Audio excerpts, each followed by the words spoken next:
So here's the story of the dry gold and the green lungs. As we all are aware that factories and industries produce harmful gases which directly mix in the atmosphere. To prevent this, we have made a solution for it. Instead of releasing the harmful gas up, we are taking it to a chamber where water is sprinkled and the soot particles settle at the bottom. Then the other gas passed through the perforated wall to a chemotrophic bacteria chamber, which converts the atmospheric nitrogen into compounds of nitrogen. And then the other gases pass through the next chamber, where methanotrophic bacteria takes in methane and converts it into carbon dioxide.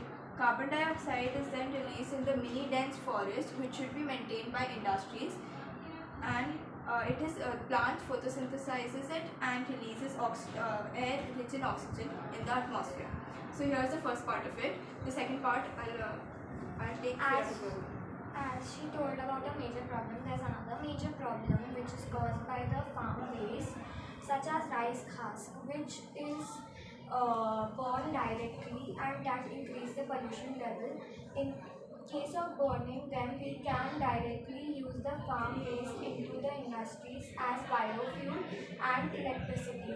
The farm waste is chopped into fine particles into the cutting conveyor belt, where it works on the green gem mechanism, where people exercise in the gym and the chemical and the electricity is produced.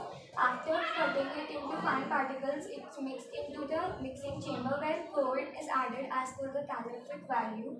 And after the mixing is completed, it is transported into the gasifier, where it is heated at a high temperature, about 500 degrees Celsius, where the carbon dioxide settles and synthetic gas is produced. The synthetic gas is carried into the gas storage tank, where it is directly used as biofuel, or the remaining gas is transferred into the steam boiler, where it produces as heat, and the water is steamed at high temperature and is released through jet with pressure.